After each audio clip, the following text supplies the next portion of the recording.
was just beginning. The sea was black and endless, stretching far beyond the last light of the Pacific horizon. Beneath its surface, a shadow glided silently through the deep. A Japanese submarine, steel, oil, and men, sealed off from the world above.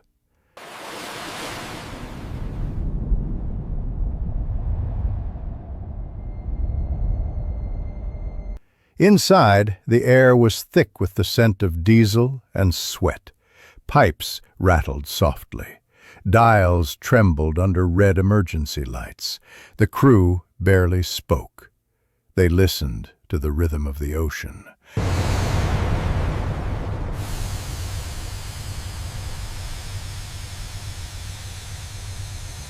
And the distant thunder that came from above. Depth charges. They rolled off American destroyers like pebbles from the hands of giants. Most detonated too soon, harmlessly rumbling in the far distance. The captain stood at the periscope, calm, unmoved. He had seen this many times before. A faint, knowing smile crossed his face.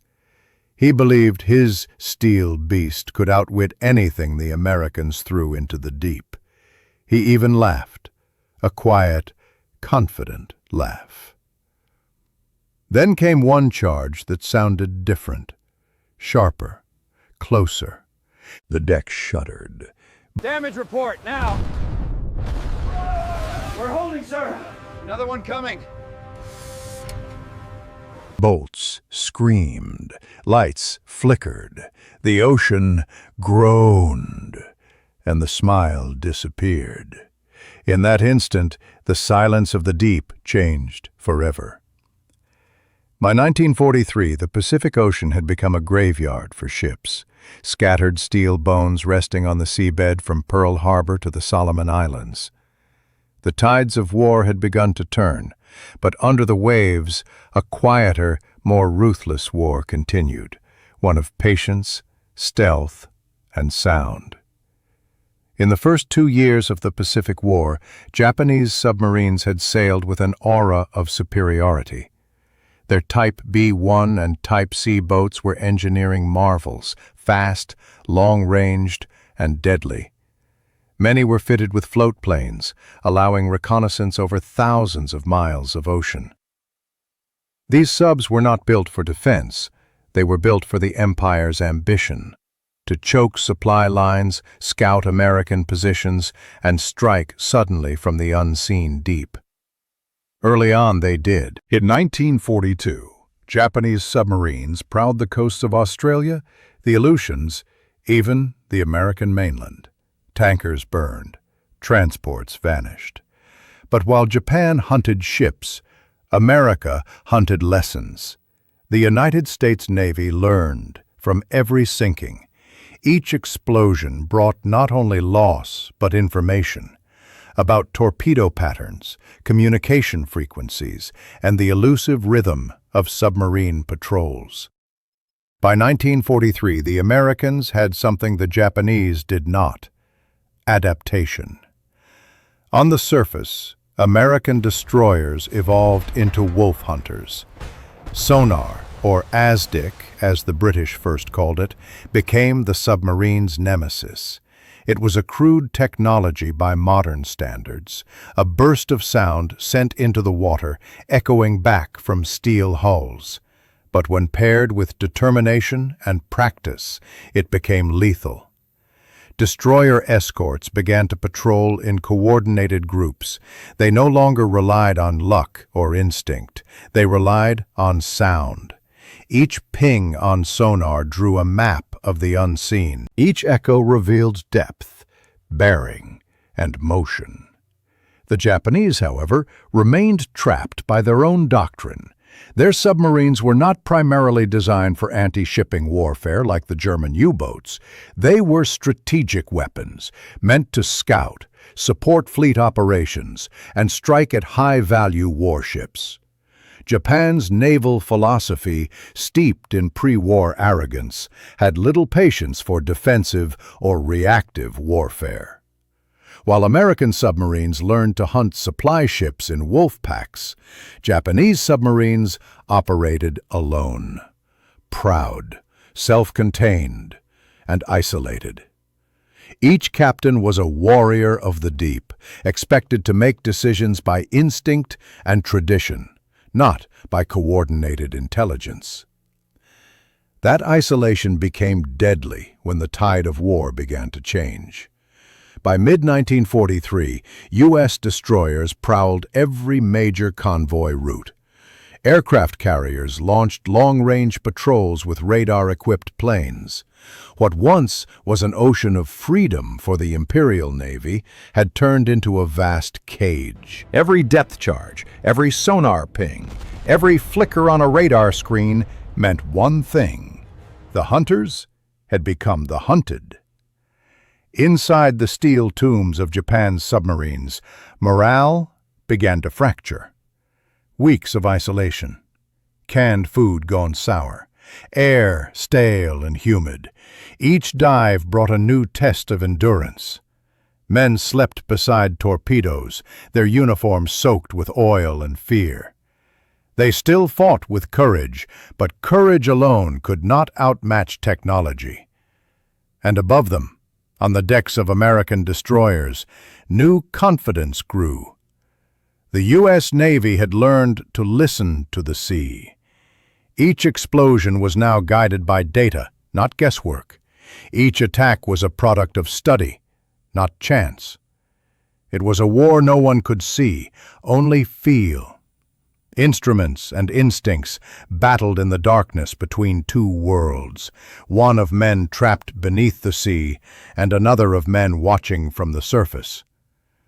Somewhere in that vast black expanse, one Japanese captain still believed the Americans were clumsy amateurs. He would soon learn how wrong he was.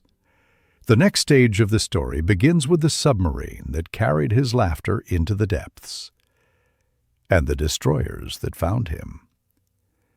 The submarine was I-177, a long-range Japanese Type B-1 boat. She had prowled the Pacific since early 1943, part of Japan's far-reaching but increasingly desperate effort to disrupt Allied supply lines.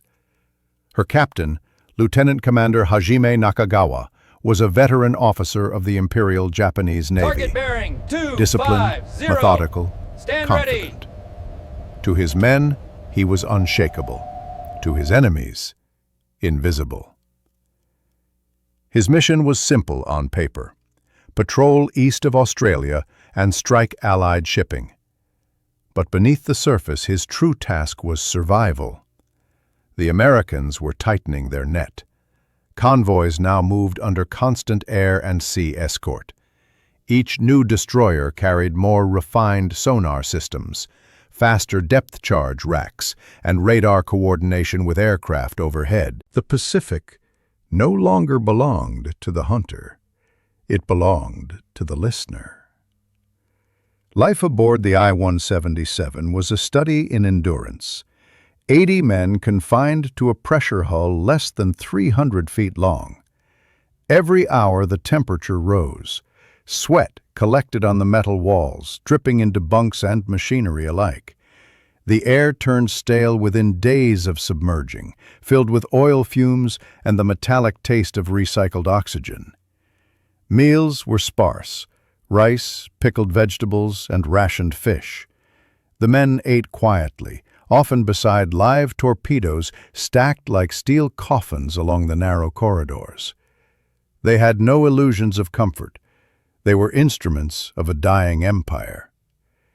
Yet discipline remained ironclad.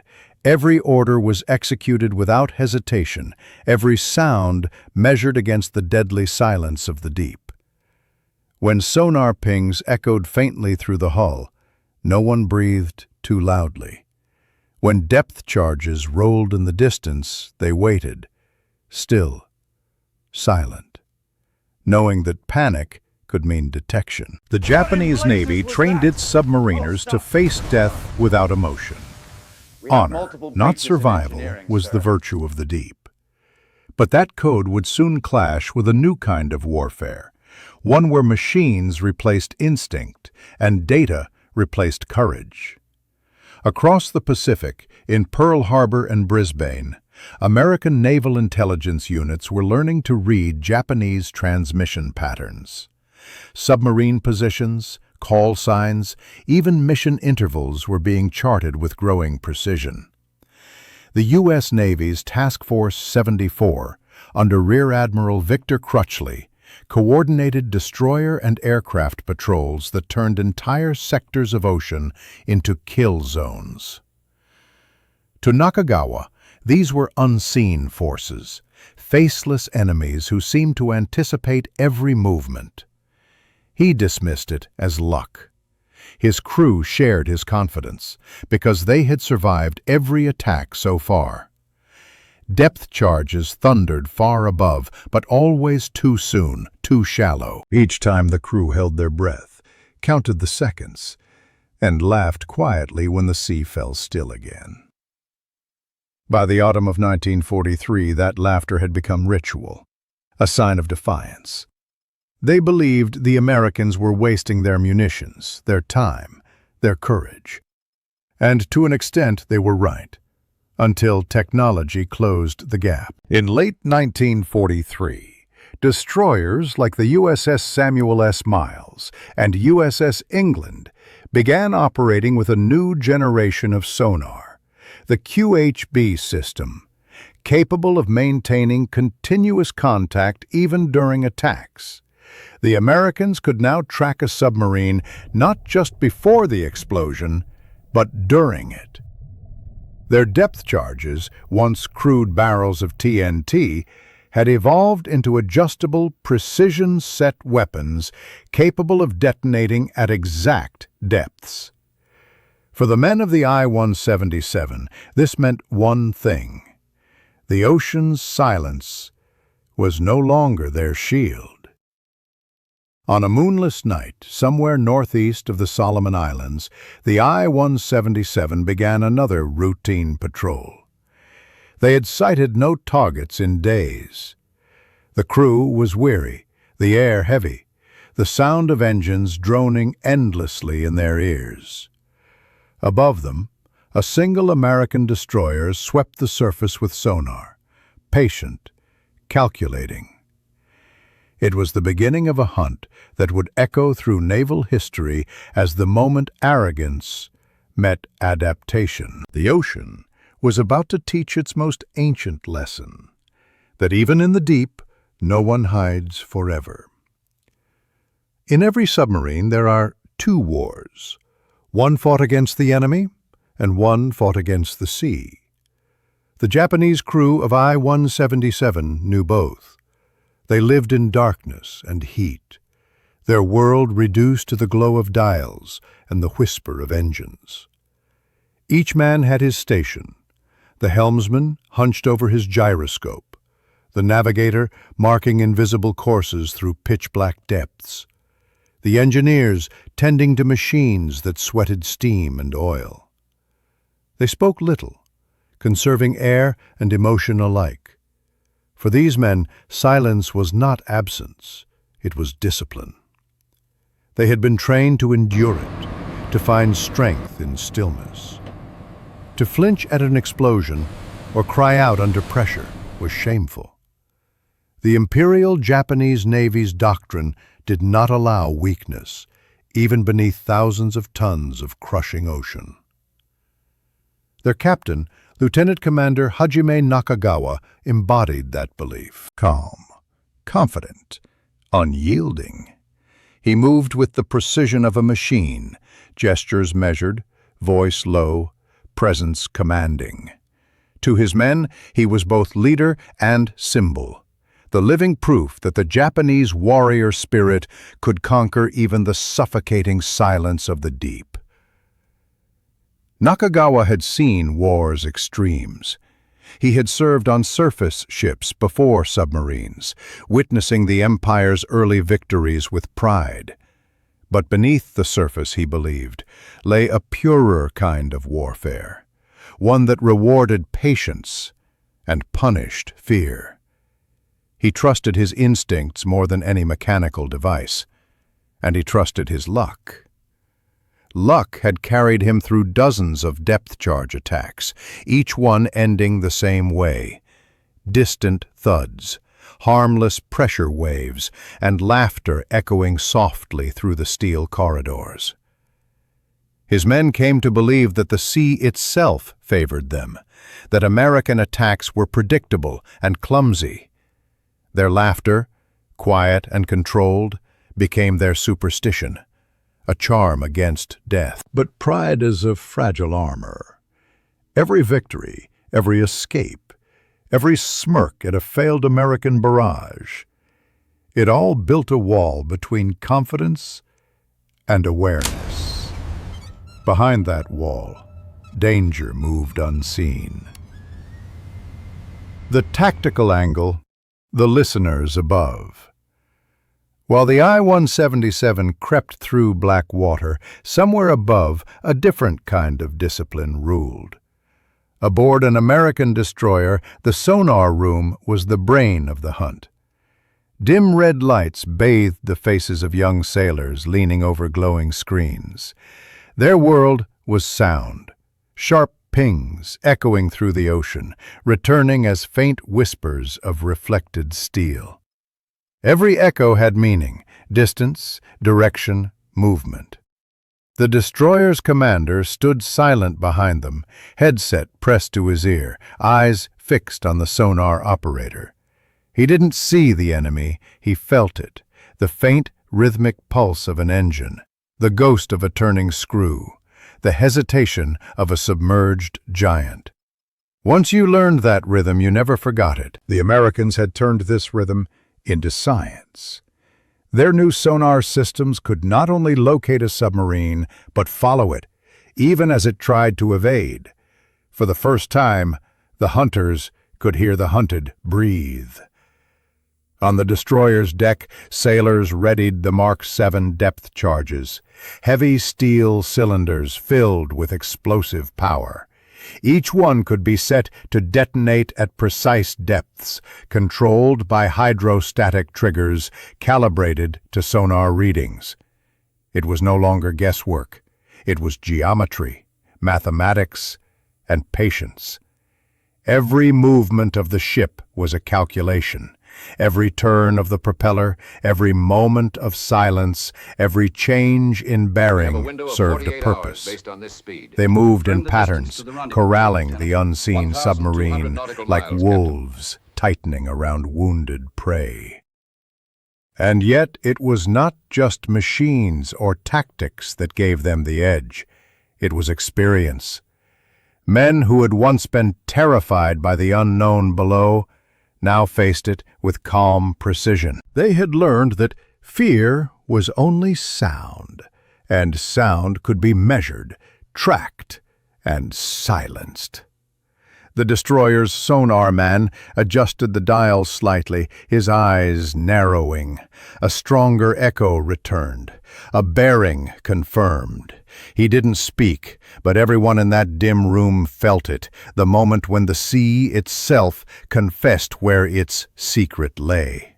In that instant, two worlds were locked in a silent conversation, one of steel and faith, the other of data and patience. One side trusted instinct, the other trusted sound. Only one would survive the next few minutes of history. And as the destroyer began its slow, precise turn toward the echo, far below, the Japanese captain allowed himself a faint smile. He still thought the Americans were guessing. By 1943, technology had become the true commander of the seas. The ocean, once ruled by courage and instinct, was now mapped by invisible waves of sound. The Japanese Navy had entered the war with world-class submarines, fast, durable, and capable of long-range missions. But innovation had slowed. Their sonar systems, primitive and unreliable, were no match for the evolving American countermeasures. In Tokyo, naval engineers clung to old designs, convinced that courage and training would always outweigh mechanical advantage. Across the Pacific, the Americans thought differently. Their laboratories, from the Naval Research Laboratory in Washington to the Harvard Underwater Sound Division, were filled with physicists, mathematicians, and engineers working day and night to perfect one weapon: the ear of the ocean. Sonar technology, refined by both necessity and tragedy, transformed the hunt. It sent sharp pulses through the sea, invisible spears of sound that painted the outlines of enemy submarines. The system evolved from the British ASDIC into the American QHB sonar, capable of continuous contact even while destroyers maneuvered or dropped depth charges. The Americans no longer attacked blindly. They tracked, adjusted, corrected. They listened as submarines turned, dove, or tried to flee. The ocean became transparent to them, every movement a whisper, recorded and interpreted in real time. At the same time, the Mark 7 and Mark 9 depth charges, improved with hydrostatic valves, gave them precision never before seen. They could be set to explode at 50, 100, or 300 feet, depending on sonar feedback. Every detonation was a measured heartbeat, timed to destroy, not intimidate.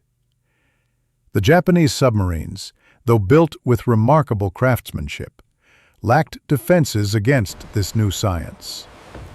Their hulls could withstand depth, but not precision. Every inch of steel, every bolt and rivet had a breaking point, and the Americans had learned exactly where that point lay. Technology, once the quiet partner of warfare, had become its deciding force. The sea, once vast and secret, was now an open battlefield of mathematics. Leadership in war is not only about command, it's about interpretation. How one reads an enemy often determines whether one lives or dies. Lieutenant Commander Nakagawa was a man of instinct. His career had been shaped by Japan's early victories, by torpedoes that struck fear into Allied fleets, and by daring officers who won through boldness, not calculation. To him, American destroyers were crude, noisy, and unrefined. Their attacks, he believed, relied on chance.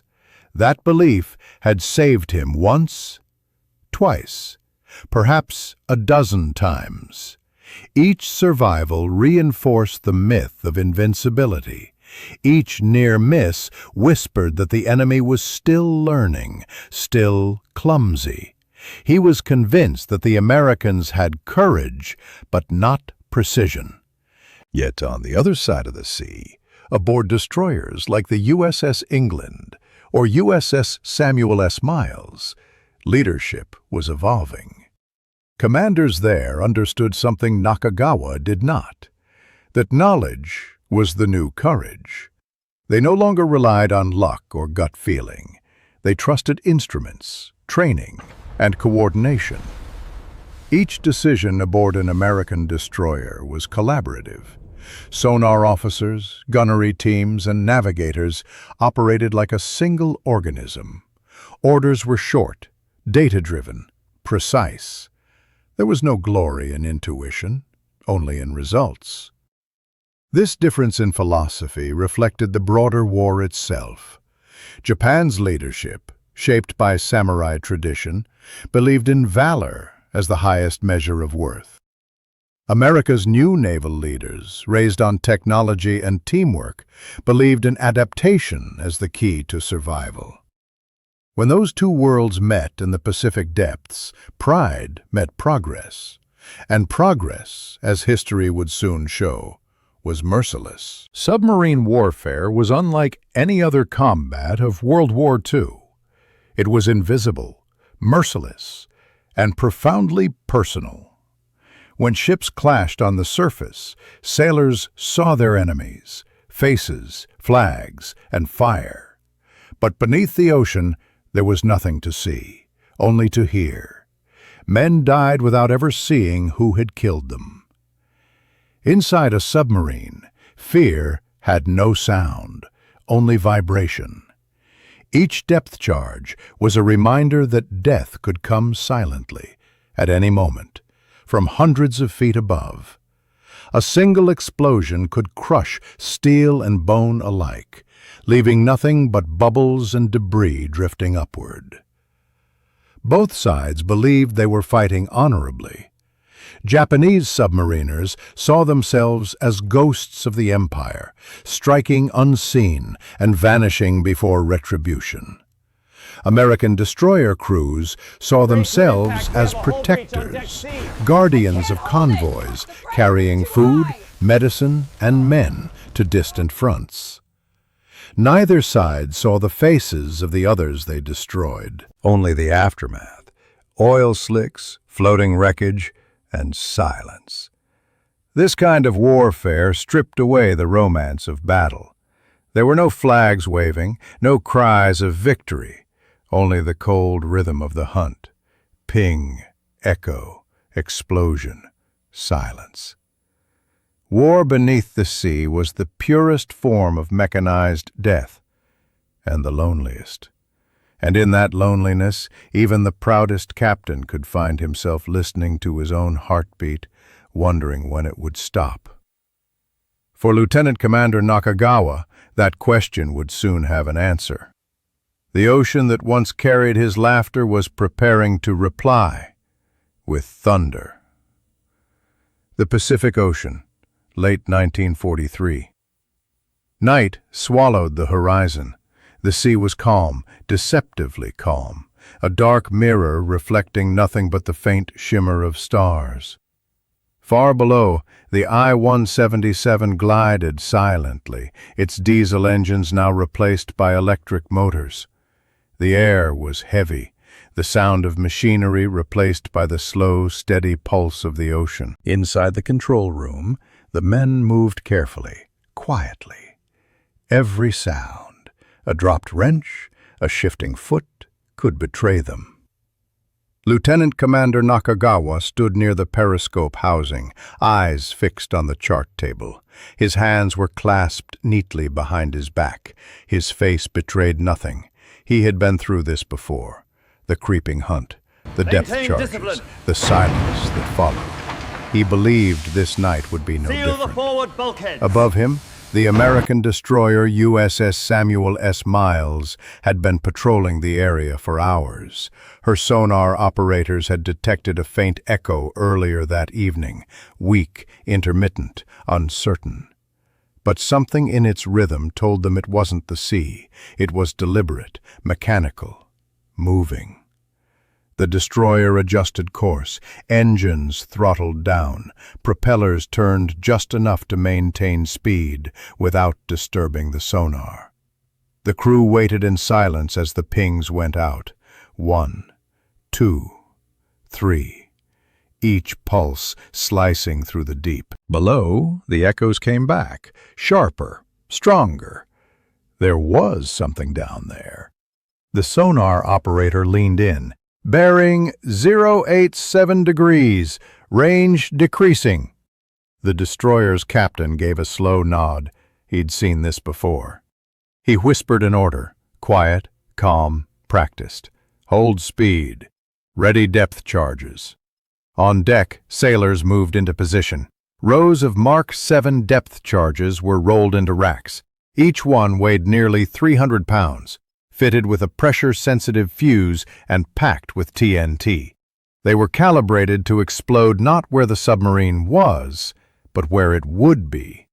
Far below, the Japanese sonar detectors picked up faint pings, rhythmic and distant. Nakagawa listened, head tilted slightly. He recognized the sound immediately. American sonar. He smiled faintly. The sound was distant, lazy, imprecise. "They're searching too high," he murmured, almost Blow the amused. main ballast He gave a tanks. quiet order.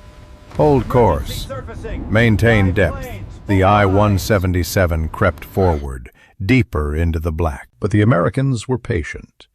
They adjusted their readings, refined their angles. With each ping, they painted a more complete picture, a moving silhouette beneath the waves. "Range closing," the sonar man said softly.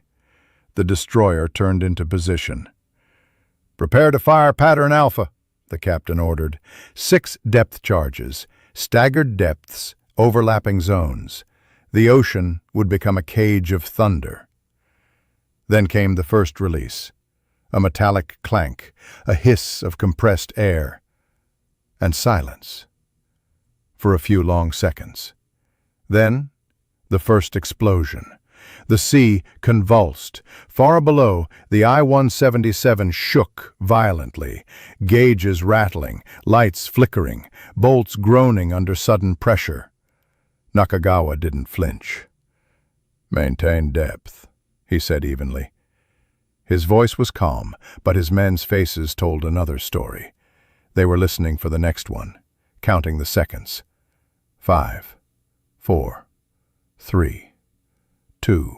Another explosion, then another. The submarine shuddered again, more violently this time. A pipe split near the aft bulkhead.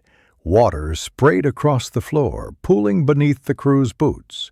Nakagawa turned sharply. "Seal the compartment!" Men rushed to obey, slamming shut the watertight door as another depth charge erupted nearby. The hull creaked under stress, like an old tree bending in the wind. Above, the destroyer's sonar lost contact momentarily, then regained it. The target was diving, slowly, controlled, but not fast enough. "Range closing, depth 200 meters, came the report. "Set next pattern, deeper." The sailors reloaded. 6 more depth charges rolled off the racks. They fell silently into the black, vanishing beneath the wake. Below, Nakagawa braced himself against the periscope column. The detonations came again, sharper, closer, relentless.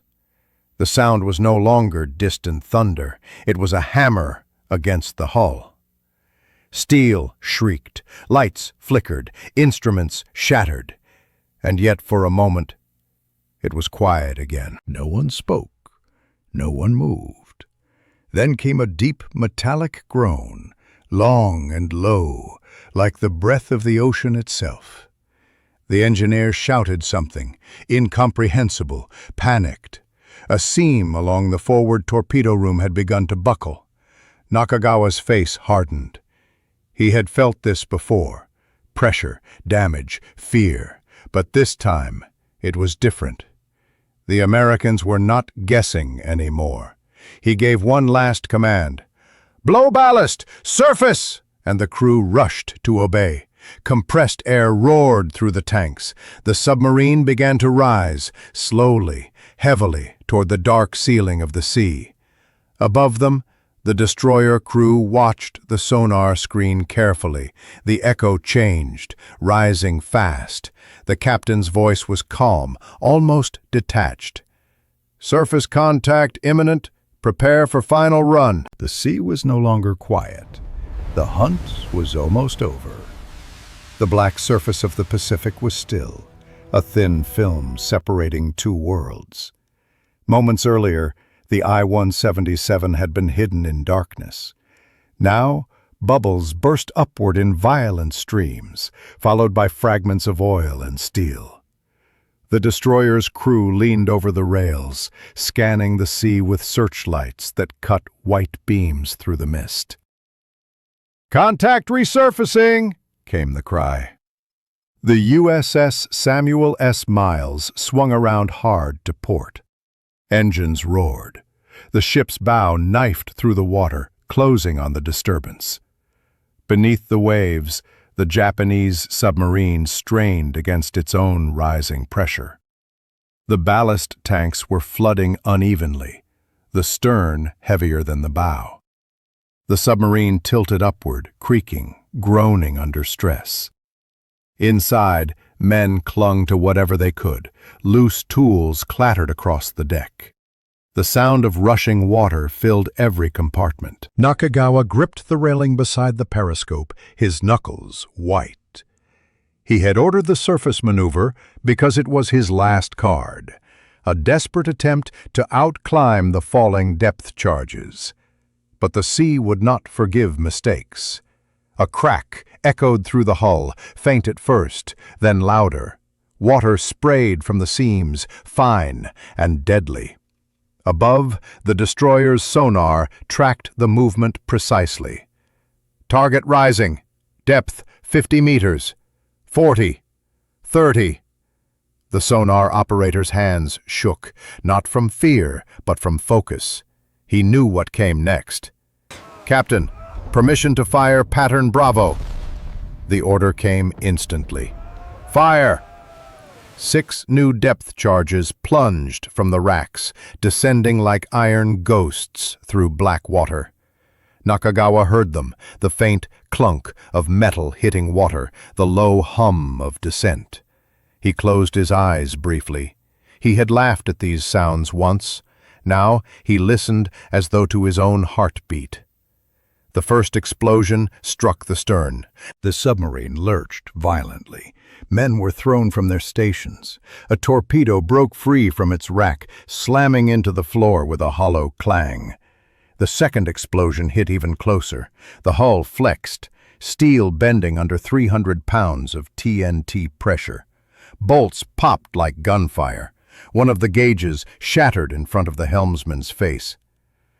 "Pressure increasing aft!" an engineer shouted. Nakagawa turned sharply. "Hold her level!"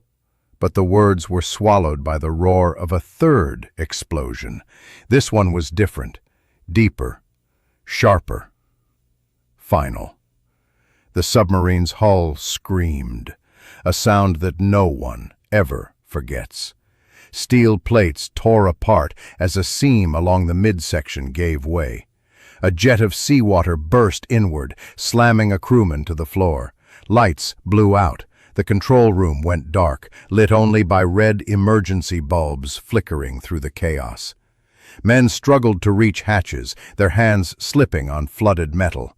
Voices rose, mingled with the hiss of escaping air. The ocean was forcing its way inside.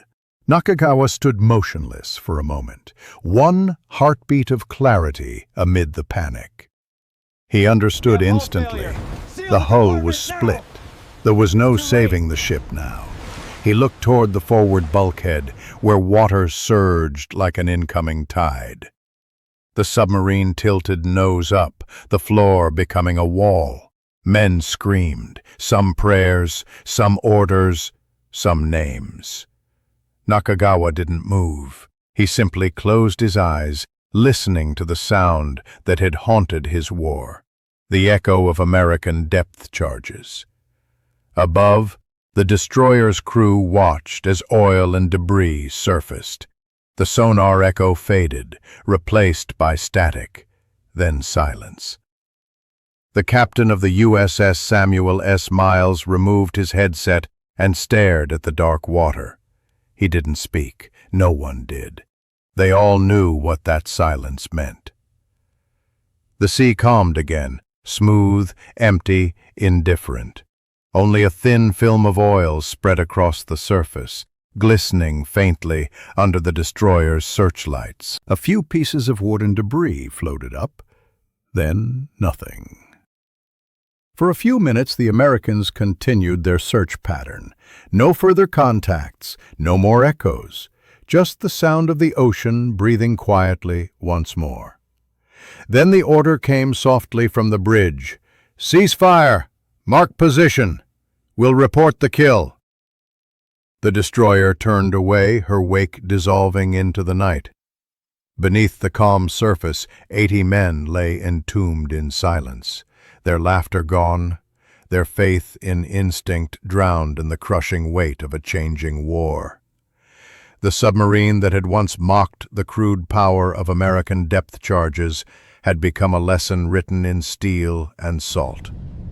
From that night onward, across the Pacific, every Japanese submarine captain would hear the same truth echoed through the sonar pings and detonations. The Americans no longer guessed. The ocean, once their ally, now belonged to those who could listen. The next morning, the Pacific was quiet. Waves rolled gently over the same coordinates where the I-177 had vanished hours earlier. There was no wreckage to mark the spot, only a faint slick of oil stretching across the surface, glinting under the rising sun. The destroyer USS Samuel S. Miles continued her patrol, her crew subdued. They had done their duty, a clean, efficient kill. Yet few celebrated. For those who had fought long enough in the Pacific, they knew what it meant to send an entire submarine and its crew to the bottom. It was victory, yes, but a cold one. Reports were filed. The sonar team logged the engagement, detailing the contact bearings, the firing pattern, the exact timing of detonations. Target destroyed, the entry read simply. No names, no faces. Just a grid reference on an endless sea. For the Japanese Navy, however, the loss went far beyond another number. By late 1943, the Imperial Japanese submarine force was in crisis. Early in the war, they had hunted freely across the Pacific, sinking Allied ships with impunity. Their boats had been faster, deeper diving, and manned by some of the most skilled sailors in the world. But by the middle years of the conflict, everything had changed. The Allies had learned. Through thousands of patrols, countless sonar readings, and the brutal process of trial and loss, the U.S. Navy had mastered anti-submarine warfare. The crude depth charges of 1942 had evolved into coordinated mathematical weapons. American destroyers now hunted not by luck, but by data, by rhythm, by sound. Each engagement, each sinking, added another layer of precision to their methods. In the sonar rooms, operators trained their ears to recognize every nuance, the tone of a diesel engine, the echo of a hull plate, the swirl of a propeller blade. The ocean was no longer guesswork. It was a battlefield mapped by science. For the Japanese, that transformation was devastating. They had built their undersea strategy on stealth and experience, on human instinct. Captains like Nakagawa had trusted their training, their intuition, and the old tactics that once outsmarted clumsier foes. But now, technology had overtaken intuition. A few seconds' delay, a misread echo, a mistaken depth, and the ocean would crush them. In Tokyo, Naval Command began receiving reports of submarines that never returned. Entire crews vanished without trace, their last transmissions lost to static. By 1944, Japan's submarine arm was bleeding men faster than it could train replacements. And yet, many of those captains, like Nakagawa, had faced the same moment of disbelief. That one instant when the old war ended and a new kind began. It wasn't the loss of a single submarine that marked the turning point. It was the realization that the enemy had changed. The Americans no longer fired blind. They hunted with precision, sound, depth, and patience becoming their greatest weapons. The victory of the USS Samuel S. Miles was one among many, but it represented something larger, the moment the balance of the undersea war began to tilt decisively toward the Allies. And in the steel silence of the Pacific, the wreck of the I-177 became part of a new chapter of warfare, a chapter written not by courage or instinct, but by calculation and sound. The ocean itself seemed to acknowledge the shift. It no longer belonged to those who hid within it, but to those who could read its secrets. And as the oil slick from Nakagawa's submarine spread slowly across the waves, the U.S. Navy prepared to unleash the next phase of its campaign, one that would reach into the very heart of Japan's undersea fleet. The hunters were no longer guessing. They were listening. The loss of the I-177 was not recorded in headlines or victory parades. It vanished, like hundreds of others. One more mark in the Navy's war log, one more ghost left to the sea. But in the intelligence offices of Pearl Harbor, its destruction meant something far greater. The analysis began within days. U.S. Navy sonar operators replayed the engagement data, the sound tracings, the timing of detonations, the echo strengths. It became a case study in precision. The Samuel S. Miles had executed what naval analysts called a perfect pattern. 6 charges, staggered in depth and spacing, timed to predict not the submarine's current position, but its likely evasion path. The data proved that American sonar and hydrophone operators had reached a new level of mastery. By early 1944, anti-submarine warfare had become a science in motion. Destroyer groups were now paired with escort carriers, ships that launched small reconnaissance aircraft equipped with magnetic anomaly detectors. If a submarine surfaced, even for minutes, those aircraft could mark its position and vector destroyers directly to it. Depth charges evolved too. The early crude models, often set by guesswork, were replaced by Mark 9 and Mark 14 types, faster sinking, more stable, and adjustable for deeper detonation. And soon, something even deadlier arrived: the Hedgehog. Unlike traditional depth charges, which exploded at preset depths, Hedgehog projectiles detonated only upon direct contact, a leap forward in precision. They turned the hunt from a guessing game into a deadly certainty.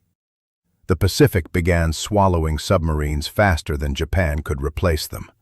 By the end of 1944, nearly half of the Imperial Japanese submarine fleet had been lost.